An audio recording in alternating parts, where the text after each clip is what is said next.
this morning and says public anxious as EC goes to Supreme Court over disqualification verdict. Comes with photographs of Dr. Indum and Madam Charlotte Osei of the Electoral Commission.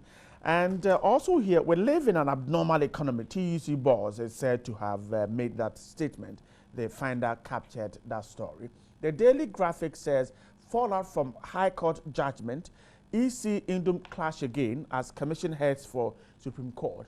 Also on the front page of the Daily Graphic, Amido asks EC boss to resign and be on top of Africa's most peaceful nations. Reverend Amudakum is said to have said that. And then IE debate in Nimbo, Daily Graphic has that story. And the BNFT says, CD tip to break poor election year cycle. That's good news for the city. And the Ghanaian Times, court rejects suit against EC. And also on the Ghanaian Times, EC goes to Supreme Court over PPP ruling. These are some of the stories on the pages of the newspapers. My guest this morning, to my extreme right, is the National Communications Director of the CPP, Abdul Kadri Rauf. Abdul, good morning. Good morning. And hope you're doing great. I'm doing very And hope the manifesto launch went quite well. Yeah, it was a huge success. And then we made it very clear to Ghanaians that we were going to submit the best manifesto insofar as the 2016 election was concerned. And we, true to form, we have been able to achieve that, because when you look at the nature and the processes that led to the formulation of our manifesto, you find that the process was broad and the consultation was wide. And that is why we call it the People's Interactive Manifesto, because we believe that it represents the highest aspiration of the people of Ghana. I'm grateful, Raul, for your time this morning. To my right is the Greater Accra Regional Chairman of the NDC, Ni Adekoka. Good morning, Ni. Good morning, my Hope you're doing great. By His grace. Great. I thought you'd take us to your new studio. We'll go there. But we'll go there. I'm going to shower a lot of praises on you this morning. Unfortunately, I'm going to eat my words. Okay, we'll go there. We'll go to the new studio. but at least you were impressed about what you saw. Yeah, I was very. That's why I thought I was going to make history by being one of the first persons to be sitting in your knee.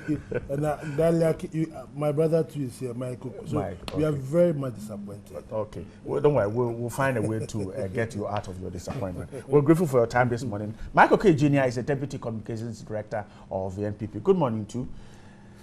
Very good. Good morning to you, right? You're doing well, too. Well, we're doing very good. Once again, as my brother said, we're all very excited, waiting to see the unveiled new studio, which you are saying is world class. I've been to others recently who are, they really upgraded. And so I wanted to see what TV3 had to offer. Okay. But by the grace of God, the right time will come. Right. We're grateful for your time this morning. All right. Let's start this story. A lot of the papers have captured it. The PPP went to court. There was a ruling, and this EC has also gone back to court.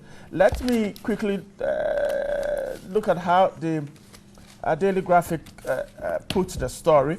It says that the Electoral Commission has gone to the Supreme Court to contest an order quashing the disqualification of the presidential candidate of the Progressive People's Party, Dr. Kwesi Ndum, from contesting the December elections. Now, the application is invoking the supervisory jurisdiction of the Supreme Court to quash the October 28 ruling of Justice Eric Chebafo, which directed the EC to permit Dr. Indum to effect corrections on his nomination form. Now, the EC's application has been mounted on 3 grounds in the writ, invoking the supervisory jurisdiction of the Supreme Court. The Daily Graphic has obtained a copy of the writ, which was filed in late afternoon of yesterday. The grounds said by the EC are that the High Court committed an error of law apparent on the face of the record. Other issues being raised by the applicants are that the High Court wrongly assumed jurisdiction of the matter as well as exceeded its jurisdiction. So 3 main issues here. Mike, let me start with you. Some legal education will do for our viewers. Really, what does it mean with EC going back to court? Well, let me start by saying a very good morning to your good self for having us here today. My brother Adekoka and my brother to, Rauf. on the other side, Rauf from CPP. And then, of course, to your good viewers.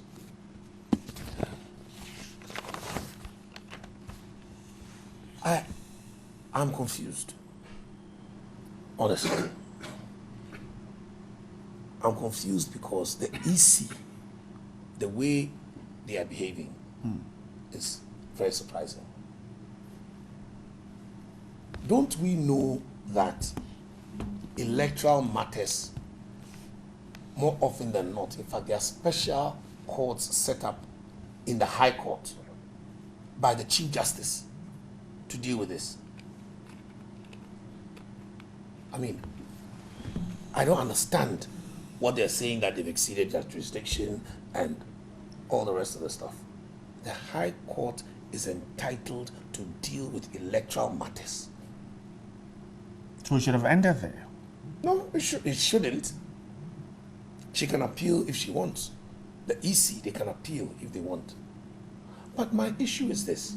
You see, I have a problem with the attitude of the EC. And if you remember very well, I'm trying to choose my words too very carefully. If you remember very well, on 2 occasions, EC issues cropped up here and I said, I'm not going to comment.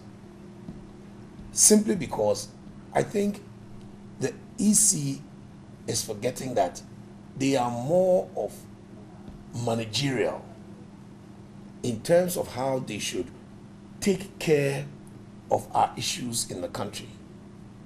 And unfortunately, the more adversarial and the litigious aspect is rather coming up more. And it's a travesty for justice, because somebody said in Tree, Isi debiana yekukuru na sheho. If this kind of thing is happening, where the EC is envisaged as a body that always goes to court and loses, it's most unfortunate. Is it wrong to go to court and lose? No, look, the rules are simple with regard to this matter. That you should give a certain period for the matter or the mistakes to be altered, not even changed. Altered. It means that you can even ask for a new form and fill it, not change. And the words were specifically stated. And yet, when the EC goes and they are found wanting, and you know, I find the EC's behavior a bit of a holier than thou attitude. Was it not the same EC who, when we went to the Supreme Court, when their people did not sign forms, they told us it's administrative error? And that if it is an administrative error, then therefore it shouldn't matter as per the outcome of the elections. So we take it that after the court petition, they have changed. Really? Yes. Oh. We should take it like that. But isn't this the same issue who said that the non-signing of a paper doesn't change the election, which we know is the case? Ades here, he knows the electoral rules. And we know that the law says it is no more shall. It's not mandatory. Something that was shall. Every primary school kid will tell you the meaning of shall. But in our law today, shall is not mandatory. It doesn't matter. The EC went to court with their own definition of overvoting. And do you know that today they've changed the definition to the one Baumia gave in court? The court had... and yet nobody's head has rolled in EC for giving Ghanaians a wrong definition that affected a court judgment. But you see, some of these things, we all just keep quiet because we want sleeping dogs to lie. But what the EC is doing, look, it even got to the point where when they told the EC, bring all the names of those who have registered with NHIS card, they couldn't bring the name. Oh, but it brought the list to court. They couldn't bring the name. They brought the list. I don't want to go into the details. They brought 50-something thousand. They couldn't bring the names. Were they not names of there were many people whose names were even there who had not got NHIS card. They just went and sampled some names. We all know the problems that came with it. And there were people registered with NHIS Mike, the EC brought the list as far as my brother, to wait, the court. don't go on the premise that whatever the EC says is right. Well, so let me make my statement. Once our court you the took it and decided that this is the list, you are not the only one who listens to the news and watch the court should take case. it that is the list that the court asked for, and EC brought. Yeah, and even the court said, you didn't listen to the court. I did. Yes, the court said that even if the list is not exhaustive, anybody else who has registered with NHIS card can come and report themselves to the EC had their name. Right. Yes, if the court felt the list was exhaustive, why would they make that statement? Let us call a spade in this country and be free. No, I am. And that's why I'm basing my argument on what the court said. They asked for the list. EC brought the list. They brought the list, but it wasn't the exhaustive amount. Okay, that's all. You think it was not exhaustive? Listen to the word the court received exhaustive. Okay. I didn't say they didn't bring the list. It's your view. So it's not my view. The court had the same view, and the court even went to rectify it by saying that all other people who have registered NHIS whose names are not here should also come and remove their names. Okay. And then most of the people realized in some districts we had one person registering with NHIS card. I was there during the registration. About 13 people before you get one with driving license. 13. Ask Adekoka in his Greater Accra how many people have passport. How many? You are assuming that people don't have. I'm not assuming. You were not there. I was there when they were registering. Were you there when they were registering? No. Exactly. So when they are telling you, this is something you just listen to the story. You don't always have to interrupt. No, but some of the stories. Listen to the story because you're not there. Ask my brother in CPP that when he was there, the average of people were registering with NHIS card. Ask Ade. I'm telling you, my average was 13 people before one driving license. 13 people before one passport. So I'm telling you that. So by that, you're assuming that. So I'm saying that it cannot be 56,000 who registered with NHIS card. Okay. Yes. Go on. Simple. So I'm saying that with all of this, I thought that the EC would do what we call take a cue on this matter. Like when Justice Doche spoke, lawyers will tell you something. You take a cue from the bench. Sometimes by comments of the judge, you just even sometimes withdraw. You say, oh my lord, I take a cue from the bench and I therefore want to withdraw this application. Or you want to go and amend it because the judge has said something that you should pick. EC refuses to pick anything anywhere. And this one, I will tell you, like, I'm not I won't even say prophetic, but they are just going to get the Supreme Court to reaffirm it. Wrap up for me. Is EC also wrong in making sure that falsified signatures on forms were corrected? No, don't use those words because those are not the people who are in court. The falsified signature that the court case we are talking about does not apply.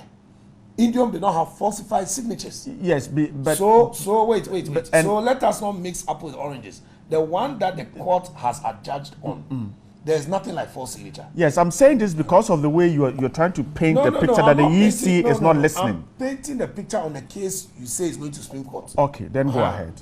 So let us look at it. Okay. I won't go ahead and wrap up signature for me. and all of that stuff. Then there's the issue of what people are now even saying with regard to Charlotte Osei. I know one lawyer, Puku Edusei, has asked for her to resign. Why? I don't know. I'm coming. There's also Martin Hamidou, who has also asked for her to resign. Personally, timing, because of timing, is not even a wise idea to contemplate. Because we are just a month or so away from the election. And if she were to resign now, the chaos it will bring. Resign because she's gone to court? Is that what Matnamidi is suggesting? Are you making your own commentary? No, I'm asking. No, because you asked for a statement. Just ask why Matnamidi said that. But if you I'm trying to find out. You are either ridiculing Martin Hamidou or something. No, I'm not. I'm only asking if resign because she went to court. She went to court. Is that what it's about? No. He has his reasons, and in fact, and that's what I'm trying to find out. Exactly, but until you found it out, if you make that statement, I think it's unfair on Martin, right? No, it's not a statement; it's a question. Well, no, the question came with a statement. So don't make that, give the question open-ended question. But your question is a leading question, which is very bad in law. Okay. It's not allowed. All right. Yes. I'm grateful. So the issue is simple. Martin Hamidou has mentioned this. Look, as much as I disagree with him because of the timing, she has put herself in this position. Look, I remember when we said we wanted November 7th. We were the first people. You can ask my brother in CPP. And we're pushing this thing through IPAC because we said we want a 7th November election. And the parties also started buying the idea. It became clear in no time that the EC was not ready for the election. And that is why we actually had to rescind our decision. Can you imagine with all of this going on now, that election was happening on 7th November? What would have happened? Okay. So the MPP wisely and strategically said we are not going to support the 7th November anymore. We said it, we suggested it, but we realized that if we go that way, it's not going to help the country. I think that generally the EC has done quite a bad job in terms of even giving Ghanaians confidence in them. And most of the stuff that Martin Hamidou has said, that if you take your time to read it, my brother, it is very damning. I just pray that we understand one thing, and I need to end on this. Some people say that Charlotte Osei has done this. I say, look, Charlotte Osei, her job is a job of public service and public interest. 1. 2, her role is that of a calculator. Charlotte Osei will just take what Nana Akufo-Addo has or what John Mahama has and just tabulate. She has no room for discretion, no room to decide what this will be or that will be, how this should be or how that should be. All she's just doing is vote 1, 2, 3, tabulate. Because how can it make sense? And this was in a Georgia approach. That, oh, Charlotte Osei, you give us pink sheets for the polling station. So give us also blue sheets for the collation center. So that there's a chronological following of the sheet from pink to blue to wherever. You say, no, I'll give you this one, but I won't give it to you. It is our results. Was she not following what the rule is? Which rule? Did you get pink sheet at collation center in 2012? How do you get pink sheet at collation center? Pink sheet is for the I said polling pink sheet, station. Yes, the collation sheet. Before you ask them, you forgive me. I was asking that. Did you get that document in 2012?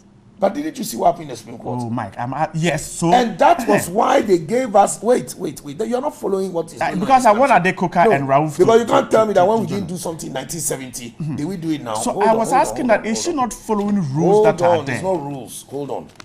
Now, okay, you let me get Adekoka in. I'll come back to your question. No. I'll come back to you. Once Mike, you ask me a question, you must allow me to answer it. Because we're staying on the issue. No, let me, Mike, let me come back to you. Right. I'm coming back to you for. Question. Let me answer you. So you just note the question down. I am coming to you. Sheet, we did not receive it in 2012. But in the 2013 court case, it became a problem. Right. And because of that, the recommendations is all there. So I'm saying that we should look at how to improve things instead of you asking me that did we get collation sheets? So the recommendations were made by the court. They were recommendations. The EC says, okay. And so they went to court and went to lose. So I'm saying that we shouldn't have gone to court. The process isn't it part of the whole system? But you don't understand what I'm saying. Okay, all right. They don't need to go to court all the time. Sometimes we can resolve it by consensus. I'm grateful. Thank you for allowing me to answer your question. All right. Let's stay on the issue because a lot of people have said that the EC should resign. EC chairperson should resign because of that. Now, Mr. Matnamdi, for instance, says that the EC chairperson should resign for abusing her powers and not following due process in disqualifying 12 presidential aspirants. Now, he goes on to say that the EC chairperson must be held responsible for the errors made by the candidates since she failed to adequately educate them on how to fill the nomination form. This is the Daily Graphic reporting. And as a result of that, he thinks that the EC board should resign. The other concerns are that we might be running against time. Brian, let me say good morning to your viewers and to my brothers here this morning and yourself. Brian, it means that if you are going to look for a job and you are given an application form, the people who are going to employ you will have to advise you, tell you how to fill your form, teach you how to go through filling your form. That is what Matiamidu is telling us. That when you pick the form, you should then have served your EC for the EC to advise you where you should put your eyes and your teeth and your full stop. I mean, come right. on. Why you know that? Oh, you should interrupt him to let him know that this one, the rule says they should alter. Oh, Mike. Within the nomination period. I mean, you should interrupt this. Is this a job application form? Mike, what It's is not this? a job application form. Mike, It's a wrong analogy.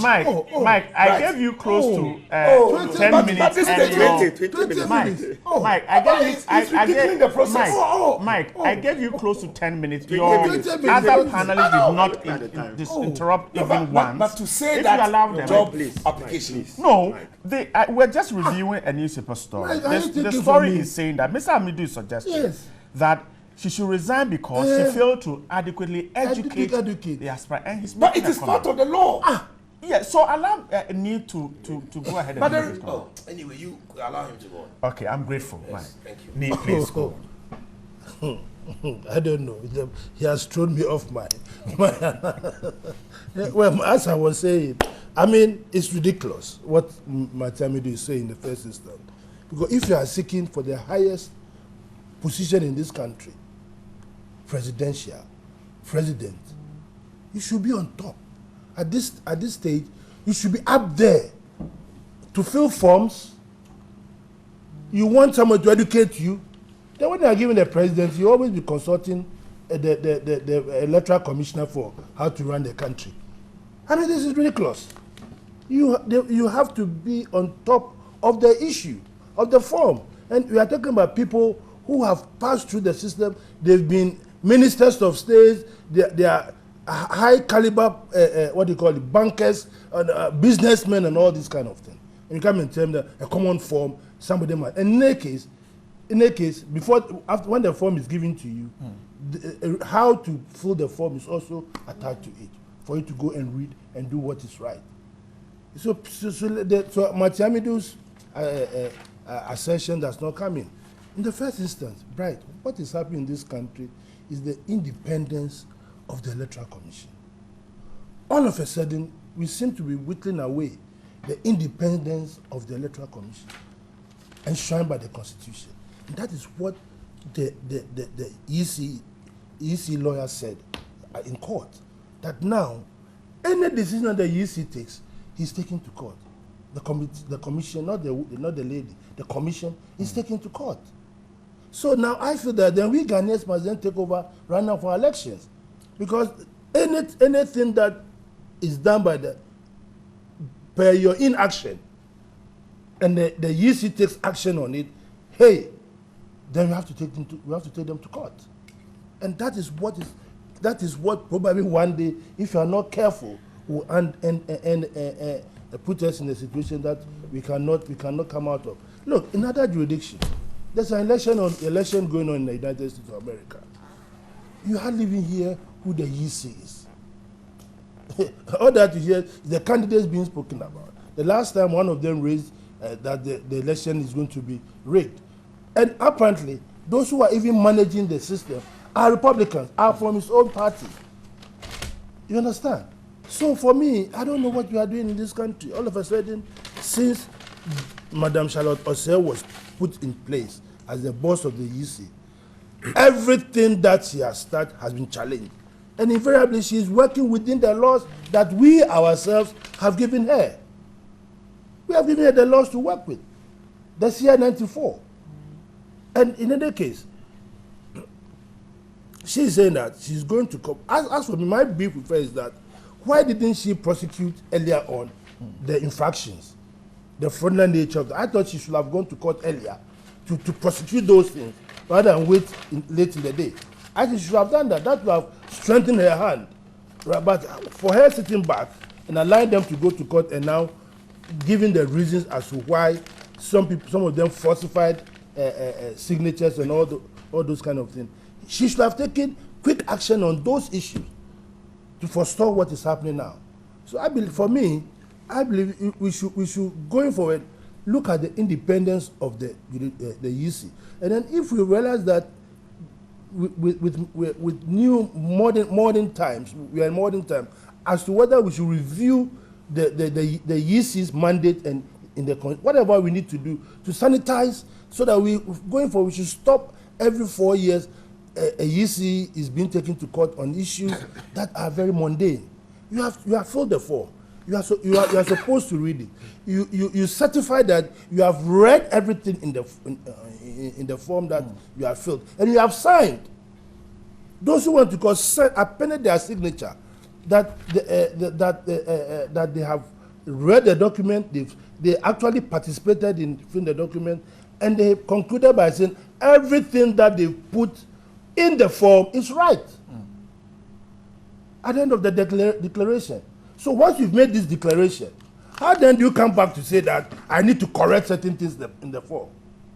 You've made a declaration that what is in the form, you personally supervised it, you are sure that everything is true to the best of your ability.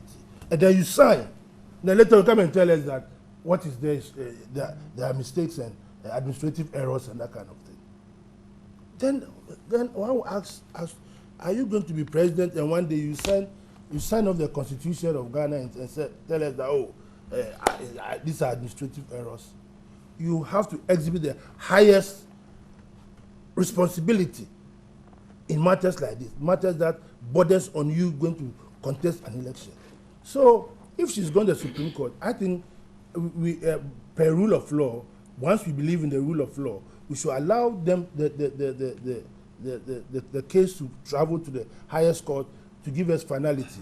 But I'm very positive that as far as this country is concerned, on 7 December, we'll go for the election. The assurance by the Judicial Service. Yes, we'll go. We have the election. As for the election, we can't compromise it. We'll go for the election, whatever it is. That's why the Chief Justice has put up 17 courts, and she says that things should be expeditiously acted on when this comes together. I'm sure by today is Tuesday. I'm sure by the end of the week or early next week, the Supreme Court will sit and give us answers to the questions that the EC has raised. But then we come back to the independence of the Electoral Commission, and all of us must be mindful of that we are gradually whittling away the independence of the Electoral Commission. We should be very careful going forward on this issue. I'm grateful. Ralph, let's stay on this issue because the Daily Graphic is also reporting the same story and says, for instance, that Mr. Amidu is again suggesting that the development is a demonstrable failure and an indictment on the competence of the Electoral Commission, that only 4 of a class of 17 political parties and independent aspiring presidential candidates were able to understand and complete the nomination forms without error and to submit them. Now, from what he's saying, can we put the blame on the chairperson of the commission for these errors? Well, first of all, let me say that I do not agree with Mr. Martin Amidu on this issue. Even though there has been numerous instances where he would opine a position of law which is very, very strong, but this matter goes beyond law. It also borders on public, policy and then public interest. And on this plank, I do not think that I would want to agree with Mr. Martin Amidu. Having said this, let me say that it is true that the Supreme Court has, the power to make a final determination on this matter. The fact that the High Court sat on the matter and ruled that Dr. Papa Kwesindum should be given an opportunity to correct the errors does not preclude or prevent the Electoral Commission for also going to the Supreme Court for, determination of the matter. Should they always go to court? Yeah, of course. You see, we have to be very careful, and that is where I would want to agree with Mr. Kuka Dadlock.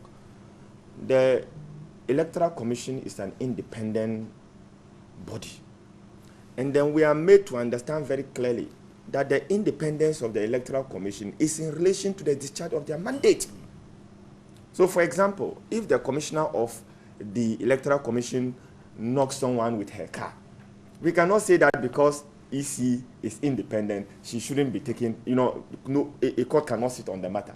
But when it comes to the discharge of their duty, they have to be given that modicum of independence so that they can do their work expeditiously. So these days, personally, I am becoming increasingly worried that the EC's power is being eroded on a daily basis by the court every time, even though I agree that the whole creation of the Electoral Commission is a creation of law, and every aspect of it has to be sorted by the law. But the point that I want to make in relation to this PPP issue is that we have to look at it from two angles: the administrative and the alleged criminal angle.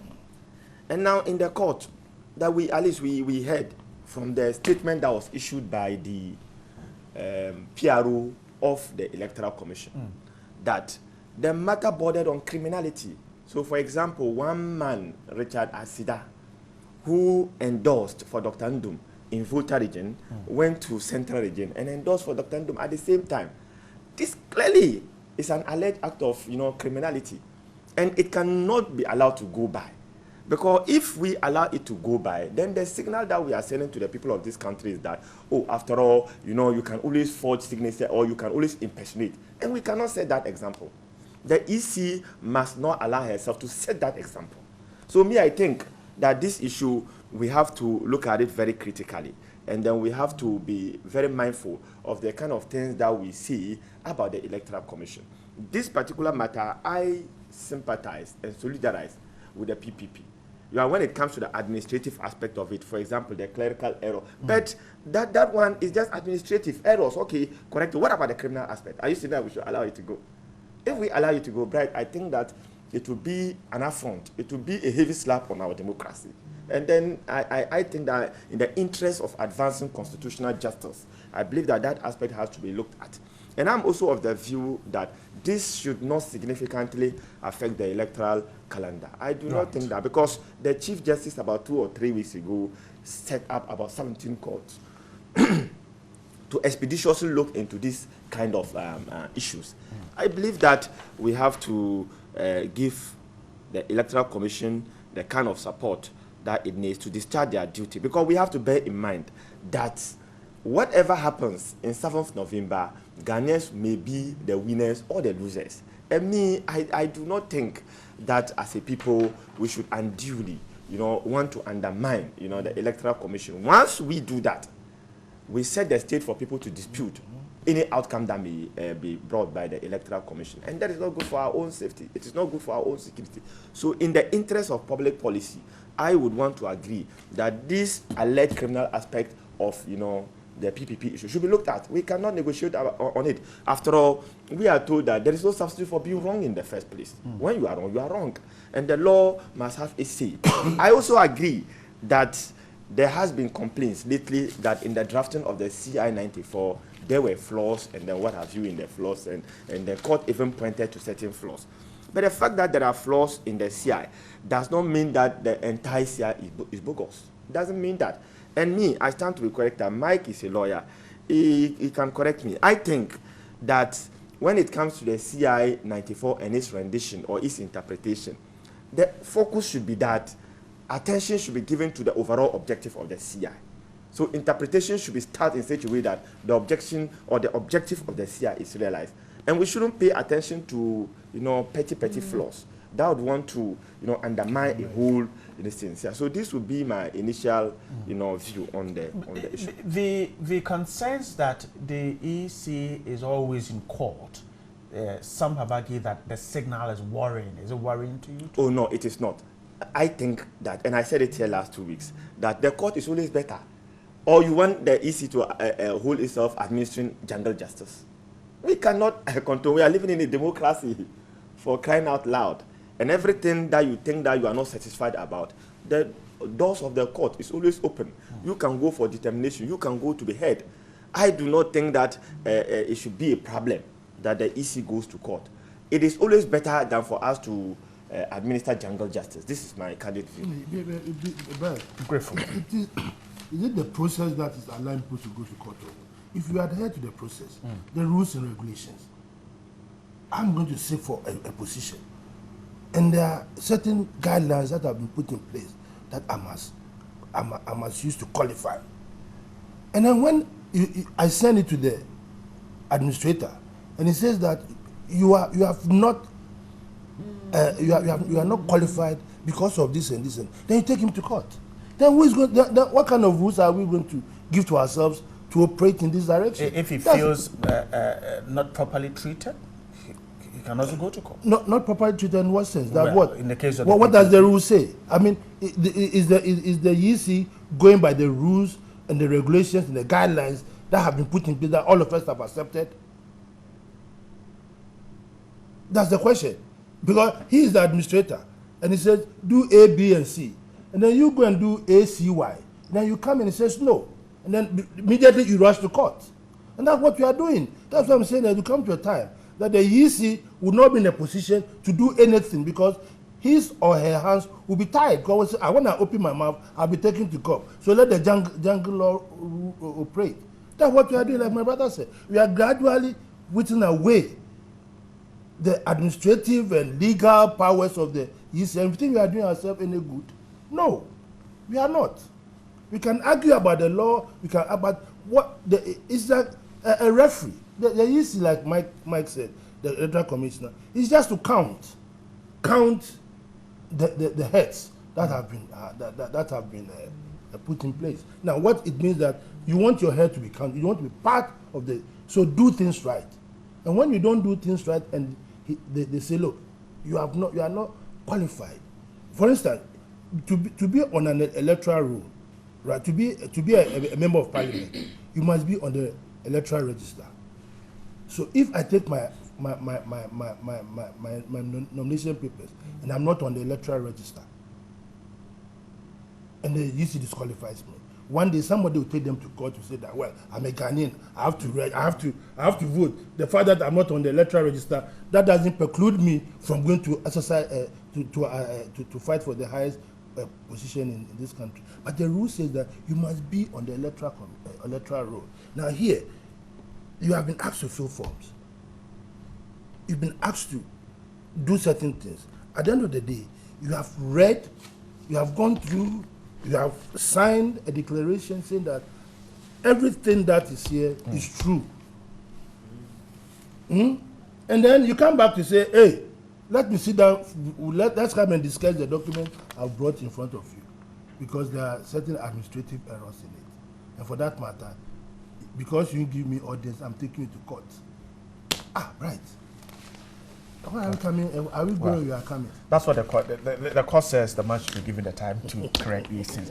Mike, wrap up for me on that one. Then we'll move on to the city. And so the concerns that the powers of the EC is being eroded, and that's worrying to some people. It is very unfortunate that people would have that opinion, because it is better to have a country where we go to court to solve issues than to be having other kind of debates and fights in the street or otherwise. Now, when anybody talks about the independence of the EC, I don't think they understand the Constitution.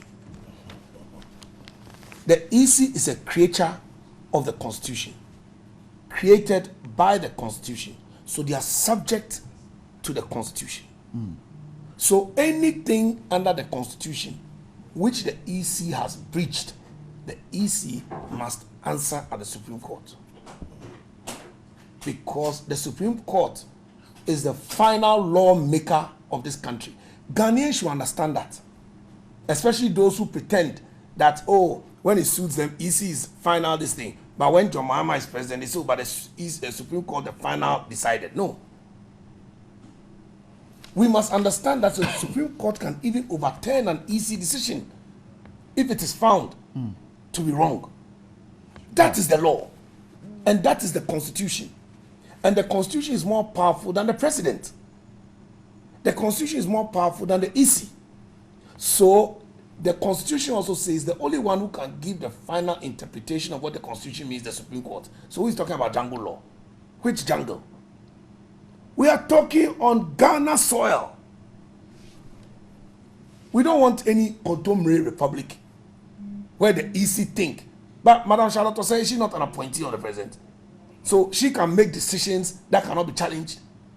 When Charlotte Osei says jump, okay, because independence of EC, we don't want to erode their powers. Then Charlotte will tell us to jump, how we can jump. It doesn't work like that. That is the issue.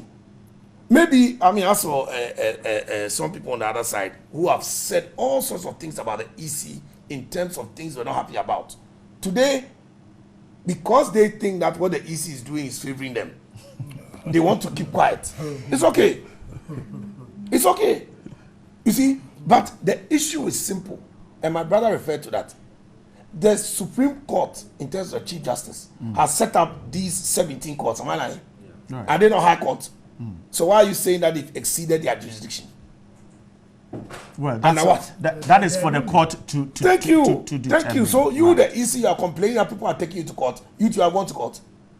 There's nothing wrong with going to court. Okay, then it's a good thing. But you also made a Bright, before you ask me one question, I beg you, I want to land on this thing. When Ade spoke, no question. Yes, but every time you want to know, Raul spoke, no question. Okay, every time you want to ask me question, the viewers are watching. It's not fair. Let me make my point. Okay, you let the viewers make their own decision. Let me make my point first. I was asking you when you said that. Ask me an intelligent question. Let me make my point, please. It's not fair. Okay, you go. Yes, thank you. Okay. Let me make my point. At this book, I was watching you quietly.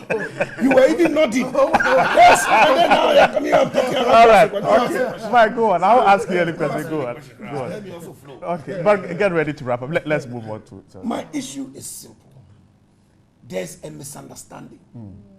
The law, as you're saying that, they say you should fill form if you sign declaration. The law says you should be allowed to alter. ALTER, alter. Okay? All the things in there, your mistakes, whatever, blah, blah, blah. With the guidance of the EC, when the people brought the forms, did they sit down and go through it with them? Okay. Because previously they've been doing that. Yes, we cannot tell from well, I'm asking this, for example. Do you understand? There are certain things which, of course, I saw that for one area, there was something like some people signed for one party, and then the same set were moved to go and sign for another party. There's a problem because, you see, the candidate of the other party used to be the flag bearer for this party. So, for example, you want to find out, these people, did they sign both, or this person took all the names and still used it? If that is the case, the person who has their signatures of the people who have signed, but somebody else has it, that person must be allowed to go through. Because it's not his fault. I see. That somebody, I'm just giving an example. Oh, yeah. These are all things for the court to consider. So I don't understand how we can be in a country where EC can go to court, but when other people go to court, they say they are eroding their, they say no. The EC, but when the EC goes to court, it doesn't affect its credibility, does it? Or EC is taken to court, does it affect its credibility? No. Okay. It doesn't. Great. The only thing that keeps happening is that I feel some of the issues could have been dealt with via consensus. Look, if myself, Adi, and Ralph, you put us in the room right now, we all agree right now that, you know what, let them add the collation sheet so that we all have it and sign it. Then they can pass it on. It even prevents fraud. Why would EC say no? And then go to Supreme Court to say yes. Even to the extent that EC can give, look, you know, by our regulations and our constitution, our articles, there's even a certain amount of days before you can open nomination for local government elections. EC will change the days. And when you tell EC won't agree. Okay. We lost over 33 billion. You remember that issue? All right. So these are some of the problems. Are they going to have another bite to the cherry? Mike, but you No, he's not the same. Raouf is the one who hasn't had it. He want me to help you. Mike, I gave you 50 minutes from the beginning. More than anybody on this. But please, you had a second bite. Okay. Ade, please go on. A quick one. Let's Raouf will not talk. Let me say something. How not talk? How? Oh, my. No. Right, you see, Mike, allow this show to move on. Mike, you are hijacking the show. Allow this show to go. Raouf spoke. Then Ade spoke again. I have spoken. You won't let Raouf speak. It is not for you to determine. Are you Raouf's counsel? Are you his counsel? Raouf, is he your counsel? We are all in the position. We won't change. Ade, go on. We won't change. Ade, go on. You see, look, every party that is well structured will not find himself or herself in this position. Let me tell you a simple thing. Every party has got executive at the polling station level, which we in NDP branch level, constituency, region, the national, right? And in the presidential election nomination, you need 2 from each district. Right. And even in some districts, you have about 2 or 3 constituencies coming down to form a district, right? So in that district, we have about, if you have 10 executives each, about 30 executives, and out of this you just have to choose 2. So where he's saying that some people were in another party and I went to sign for another party, so they should, it means that your party, you don't have the correct structures to be able to determine that. I understood you. I understood you perfectly. Yes. I understood you perfectly. In the case of I understood you perfectly. Perfectly well. No, I'm not. I'm saying that if you have a very good party structure, you don't have to have a problem. In Greater Accra, if you come, the chairman and the secretary of all your constituencies and they doesn't understand. If you have a list and you take it and use it, that's what I'm saying. But Mike, in the case of Dr. Indo, one person is said to have signed here and signed there. Okay, that's where he I think the worry is. All right. But you refer to the example I gave. The example I gave is okay. And besides, I also Ralph, just want to please wrap up for me. Let me I move also to want to make a quick intervention. Look, see, the political parties also have the duty to ensure that due diligence is done. So where you renege on that, your right to ensure that the right thing is done, then there is a problem. I'll give you an example. When the CPP, when we were filling our forms, one guy came from Shai Osudoku and signed, and the signature, there was a little difficulty. And then Ivor asked him to come back from Shai Osudoku to come and correct and then do the right thing. Somebody who had a criminal mind would have thought, oh, let's just do it because after all, his signature is not complicated. But Ivor said, no, this guy must come and do the right thing. And someone also made a mistake from Bolga. That person had that person had to come to Accra to correct it. Ivor insisted. This is what we are talking about. This is what we call due diligence. But where you renege on that, and later you want to blame the commission and other people, I think that it is not fair. We all have that right to ensure that the right thing is done. Oh. And then, Bright, you have to bear in mind, we are talking about the highest office,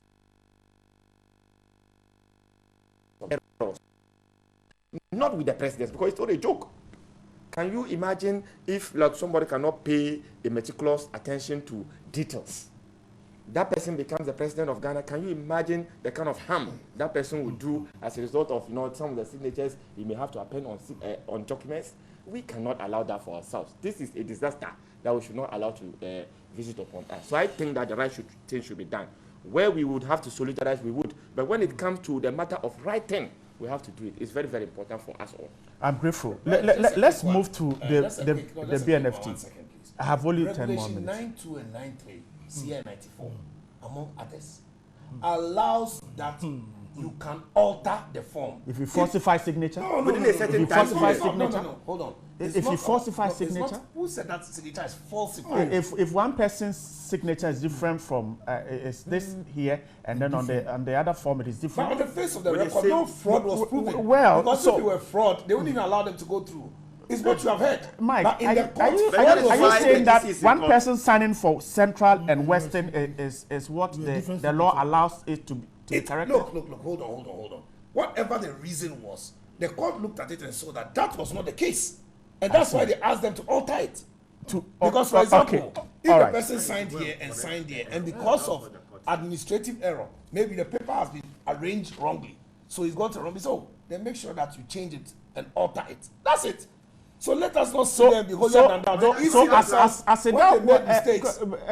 Mike, Aseda who signed in East, I think Central and signed in Volta, it's not wrong. I say that is an allegation. But the court looked at it and said it didn't stand. Okay, all right. Okay, Mike, I'm grateful. I have just 10 minutes. Let me just move on. The BNFT is talking about the city tip to break poor election year cycle and says that the fact that the city has lost just over 4% of its value to the US dollar since the start of the year means it could well be on course to break the cycle of performing poorly in election years. Now, this is what analysts are saying. they are suggesting that the global market research is predicting that the city will finish the year on a high as a result of improved investor sentiment due to the successful third review of the IMF program. So that's it, 3.96 to the dollar.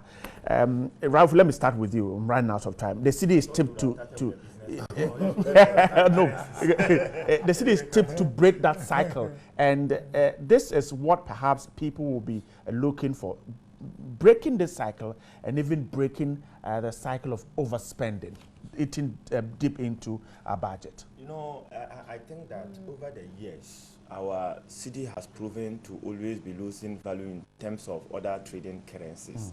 And I think that a certain effort has been made to give some, robustness to our city. And I think that at the moment, our city does not appear to be doing entirely, bad. What I would want to see, or what the CPP has always said, is that perhaps the best way that we can stabilize the city is for us to ensure that we, enter into more of production. When you produce, and then you ensure that your balance of payment deficit is such that like when you produce and then you export, it means that the things that you import with your city, because always you have to change cities into dollar in order to bring something into the country, and that is what is causing the problem of the city. Now we are saying that once you produce more, you understand, and then export, most likely you are going to avoid a situation where the city would be weak. But at the moment, I believe that our city is not entirely bad. Comparing it to some few years ago, I think about 3 years ago or 2 years ago, the city was very, very bad. So I think that some work has been done in this, but we can always do more. And then we have said that as a long-term measure, we have to ensure that we enter into massive production. We have to export, and we have to cut our importation. And once we cut our importation, it is all going to be measures that will help stabilize the city. But not until that is done, the city will always be losing, its currency, its weight against other trading currencies. I'm grateful. Right. Investor confidence in the country is very high. The World Bank recently said that Ghana is the best place to do business, right? And so the indicators are that the economy is now very robust. Now, in every 4-year cycle, there's the tendency of people to be scared when the election is taking place, that there's going to be violence, and there's a rush on the city. People want to hedge their currencies in foreign money, so that in case there's some chaos, they can quickly leave the country. This time around, we realize that that's not what is happening, because Ghana has come a long way. A long way. This is about the 4th or 5th elections that we are going through. Seventh election that we are going through. And so we've come a long way. Our democracy is very resilient, very strong. So outsiders see in us as a country that the security is good, stability is good, and they are willing to take a chance with us. And I believe this is what the NDC has done over the last 4 years, to give confidence to people outside. Look, walk in the streets of Accra now, and if a country is thriving, you have to look at the skyline. How many cranes are in the skyline? Which indicates that at this umpteen hour, people are still investing, people are still doing construction, people are still working in the country. People are not packing their bag and baggages to leave the country.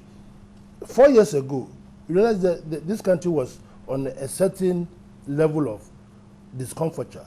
And people were then, a lot of people send their children outside, hoping that at the end of the day, when the elections are over and there's no chaos, they'll bring their children back. This time, man, those things are not happening. So kudos to President Mahama for a job well done. What about the concerns that, well, investor confidence is high because, one, Sierra Leone's economy was battered by Ebola, Liberia same, Guinea same, Nigeria's economy is virtually on its knees, leaving Ivory Coast, and so if any investor is coming to West Africa, I mean, Ghana is the destination, not necessarily because the economy is good.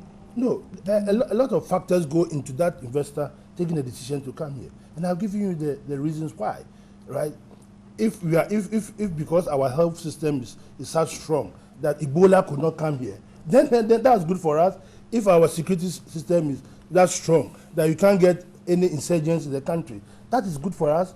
I mean, so all the indicators are there, and that will make investors very confident. When I take my money to this country, I'm very sure and very positive that I'm safe. People walk the streets of Accra 2 and 3 and nobody attacks them. So I think it is the government of the day has positioned the country in such a way that people have got confidence and they're investing. And like I said to you, go to the streets of Accra. Look at the cranes that have sprung out all of a sudden. And regardless of what happened, they believe that this country is a stable place to be in and to invest. I'm grateful. Mike, the research is suggesting that the successful third review of the IMF program and investor confidence is what is keeping the cedi at bay, and it is likely to close very high at the end of the year. Well, I would just want to quickly go into the issue of reminding ourselves that the cedi stability for 5% in 2016 is a good thing. And we thank God that it didn't go any further than that, because since 2012, the cedi has moved from 1 cedi 80 pesos to the 4 cedis that it is today. Doubled within a period of just 4 years. And so anything else would have been virtually crazy.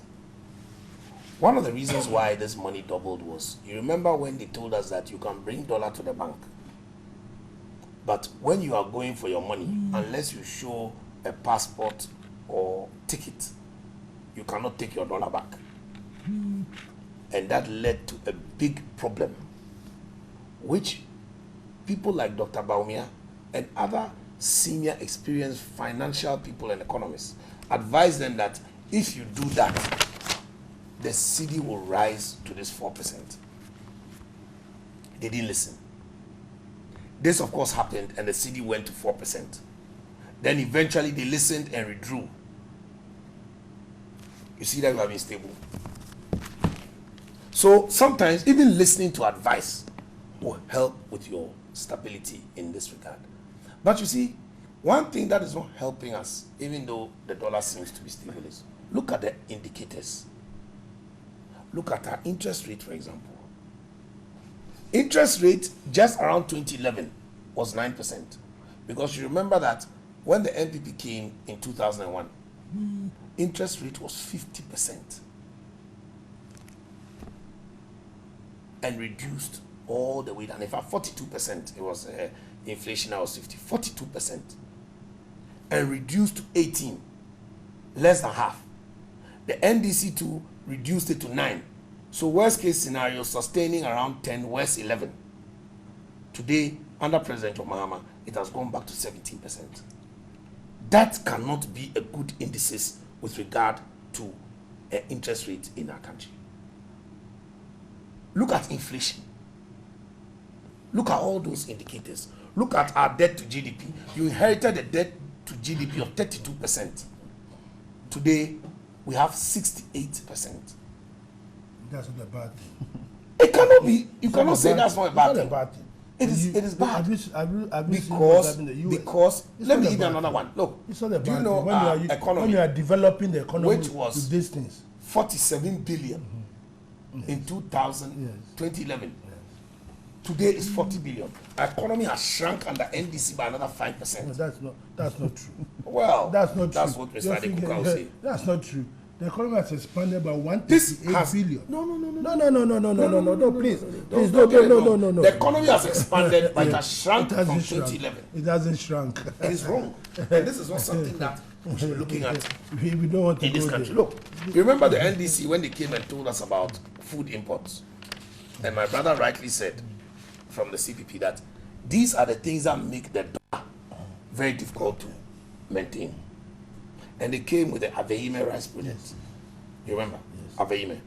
today Aveime rice project has collapsed. No. And even workers Now, have not been paid for Mike, 3 months. Mike, I saw the last time 60% we dealt with this issue. Yes, Look, 3 months. Right. They've not been paid. Right, rice consumption in And- this country, Oh, no, no, no, 60% please, are Right. locally produced. Oh no, that listen. As for that, you can say, look, food imports in total What are we was importing? 600 million, okay, in 2008 dollars. Today is 2.1 billion. So you can't tell me that you have improved our agricultural economy in terms of homegrown. Cut down And huge- just as the huge- CPP was advising that you listen, if you will keep having such a high bill in terms of imports into this country, the cedi and the dollar that is will why- always be dancing. That is why we But are I know asking that our you won't- sugar. We put up the Commander Sugar Factory. know- Oh, but the You sugar cut down- factory is not working. You cut down, you see, It's not working, is it? You have to make it work so that we will cut will down make the it work? import. We are making it work so that we cut But down where is the the sugar import. cane? Go and see what's happening there now. There's no sugar cane if Go and see people want what's factory to work. happening now. Okay. All right. Okay. Ralph, come in. Let's wrap up.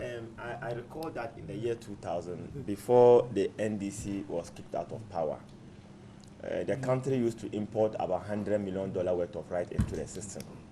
The MPP made a whole lot of noise about it, which was justified, which was justified at the time.